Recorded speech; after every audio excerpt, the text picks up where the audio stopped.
আল্লাহ নামে শুরু করছি। উপস্থিত আজকে ধর্মীয় সভার সভাপতি সাহেব, উপস্থিত আছেন শ্রোতা মণ্ডলী ও মাদ্রাসার ছাত্রছাত্রীগণ, সকলকে জানাই এবং অন্তঃস্থল থেকে শুভেচ্ছা ও স্বাগতম। প্রথমেই ধন্যবাদ জানাচ্ছি আমাদের মাদ্রাসার ধর্মীয় শিক্ষক মহাশয়কে, যিনি আমাকে সুযোগ করে দিয়েছেন কিছু কথা বলার জন্য। তিনি আমাকে একটি বিষয়ের উপর আলোচনা রাখতে বলেছেন। আমার মতো নগণ্য মানুষের পক্ষে তার বর্ণনা দেওয়া সম্ভব নয়, তবু যা জানি তা বলার চেষ্টা করছি। আজকে আমার বিষয় হলো শ্রেষ্ঠ মহামানব হযরত মুহাম্মদ সাল্লাল্লাহু আলাইহি ওয়াসাল্লামকে নিয়ে কিছু বলা।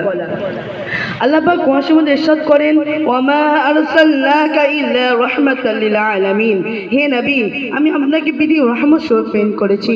শুধু তাই নয়, সমস্ত কুল কায়ন মাখলুকাতের জন্য আপনি রহমত স্বরূপ এসেছেন। এমন এক সময় ছিল যখন যুগটা ছিল আইয়ামে জাহিলিয়াতের যুগ। তখন আরব দেশের সবল লোকেরা দুর্বল লোকেদের প্রতি অত্যাচার করত, নারীদেরকে ভোগের পণ্য মনে করত, শিশু কন্যাকে জীবন্ত কবর দেওয়া হতো, লোকেরা মূর্তি পূজা, খুন, জখম, চুরি, ডাকাতি, মারামারি করত। তখন আল্লাহ পাক সকল মানুষকে হিদায়াত দেওয়ার জন্য হযরত মুহাম্মদ সাল্লাল্লাহু আলাইহি ওয়াসাল্লামকে শেষ নবী ও বিশ্ব নবী হিসেবে প্রেরণ করেন।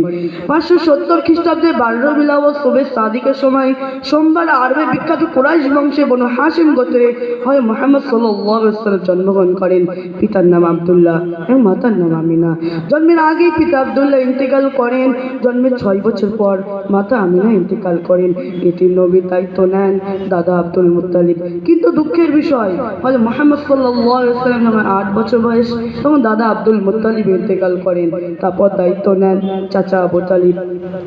ছোটবেলার থেকে হযরত মুহাম্মদ সাল্লাল্লাহু আলাইহি ওয়াসাল্লাম সৎ ছিলেন, সবসময় সত্য কথা বলতেন। তার স্বভাব, চরিত্র, আচরণ অত্যন্ত মধুর ছিল। তিনি জীবনে মিথ্যে কথা বলেননি, তাই আরববাসীরা তাকে আল আমিন উপাধিতে ভূষিত করেন।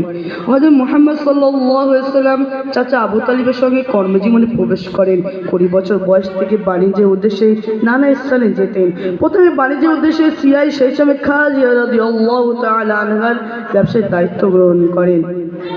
হযরত মুহাম্মদ সাল্লাল্লাহু আলাইহি ওয়াসাল্লাম যুবকদেরকে নিয়ে হিলফুল ফজল গঠন করেন। এই সঙ্গের কথা ছিল বিধবা, এতিম, অসহায়, দুর্বল, নিঃস্ব মানুষদেরকে সাহায্য করা। হযরত মুহাম্মদ সাল্লাল্লাহু আলাইহি ওয়াসাল্লাম 25 বছর বয়সে বিধবা খাদিজা রাদিয়াল্লাহু তাআলা আনহাকে বিবাহ করেন। তখন খাদিজা রাদিয়াল্লাহু তাআলা আনহার বয়স 40 বছর। হযরত মুহাম্মদ সাল্লাল্লাহু আলাইহি ওয়াসাল্লাম ছোটবেলা থেকে চিন্তাশীল ছিলেন। সুযোগ পেলে নিজের গিয়ে সৃষ্টিকর্তা সম্পর্কে ভাবনা চিন্তা করতেন। তিনি বহুদিন ধরে হেরা পর্বত গয়ে আল্লাহ তাআলার মগ্ন থাকার পর হঠাৎ একদিন ফেরেশতা জিবরাইল আলাইহিস সালাম হযরত মুহাম্মদ সাল্লাল্লাহু আলাইহি ওয়াসাল্লাম কাছে এসে বললেন, ইকরা, অর্থাৎ পড়ো। হযরত মুহাম্মদ সাল্লাল্লাহু আলাইহি ওয়াসাল্লাম